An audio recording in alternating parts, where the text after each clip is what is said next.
Sulit kapag complete kaysa mga naghahanap ng complete turnover. Si Nearville Townhomes sa Sanha Mayor, Tansa Cavite near ito sa SM City Tansa. Meron silang mga townhomes na malaki ang lot area, half-covered carport na po yan. Complete turnover, kaya ito naman ay sa mga ayaw ng mahasel na magpaparenovate ng bahay. Ang gusto ay makalipat agad, dala ang kanilang mga gamit. Best for your family itong si ating Nearville Townhomes. Meron kaming Hamilton Residences sa Imos. Ganito din ang itsura niya. Ang deliverable niya, location nga lang ang nagkaiba. Ayan o, complete deliverable. Ganto din po ang mga model sa Imos. And meron din tayo Mia model sa ano naman yun, sa Gen 3, sa Elliston Place. Isa lang kasi ang developer, kaya pareho po ang mga deliverable units. So ito po, near SM City Tansa, Antero Soriano Highway. Ayan po siya, kompleto po. As in, ayos na po ang loob, labas, taas, CR. Ito yung service area. Ito na lang halos ang ipapakover mo. Malaki po ang space ng ating service area. Maganda po ito, itong complete na. All-in na po, pati charges sa bangko. Bank financing nga lang po ito. Ito po ang ating full toilet and bath ang sukat nito. Ayan ang ating CR, kasama lahat ng fixtures. Earth color, kaya maganda po ang mga kulay nito. Ang ating ang ating hagdanan is nasa likod ng pintuan. So, ang taas natin, ito po ang ating living area and kitchen area.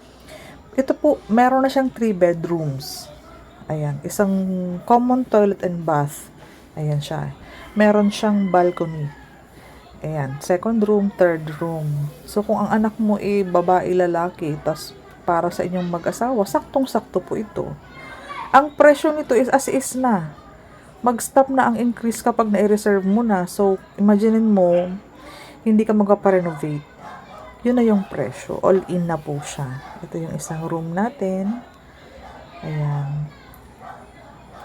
Pati yung butas ng aircon kasama na, and may saksakan na din po yan. Malaki ang space nito. Hallway papuntang master's bedroom. Ito muna yung common toilet natin. May pintuan siya sa side na to. So, dalawa ang access door nitong isang full toilet and bath sa taas. Ayan yung access kapag galing ka naman sa bedroom ng master's bedroom. So, maganda. Dalawa ang pintuan ng CR. Ilalak mo na lang kung gagamitin mo. Ayan siya. Diba? May CR sa masters. May balcony pa yung masters. Ganito pag inopen mo siya sa side ng masters bedroom. Ayan. Sa pathway naman yung isang pintuan. So, maganda siya. Mas maayos yung ganyong forma. Ito naman ang access sa ating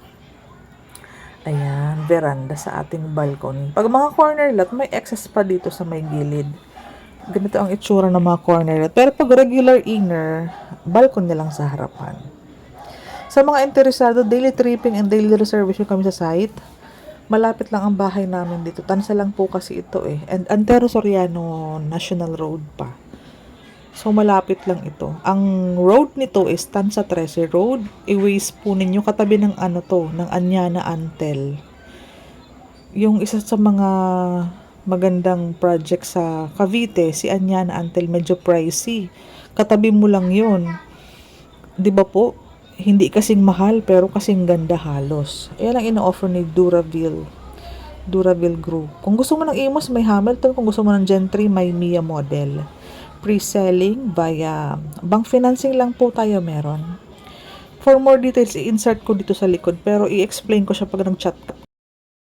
Unahin ko po muna yung end unit, Nearville Townhomes. Yung sa end unit is ang bank financing lang po ang financing natin.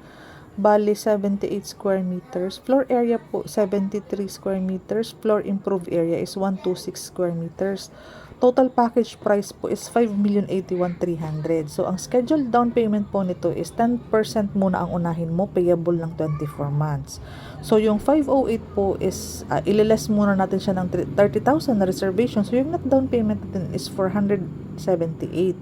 Ngayon, ang schedule ng down payment natin is 23 months po. Magbabayad ka ng 20,788 per month sa loob ng 23 months. Yan po yung 10%. Pagdating po ng ika-24, babayaran mo ng isang bagsak yung another 10%. Ang halaga niyan is nasa 508,000. Kasi hinati po siya. Ang isa ginawang 23, yung isa namang other half ng 20%, yung 10% na remaining is on the 24th month, isang bagsak na bigay. Ngayon, yung 80% pong loanable amount is nasa 4,085,000. Pwede po siyang i-loan sa bangko. 20 years po, ang estimated monthly amortization mo is mga around 31 lang po. Pag 15 years naman, around 36. So, ang salary required natin, mga gross po ito, mga 113, 129, 164. I-screenshot mo po ito. I-discuss ko yung isa pang computation ng regular inner.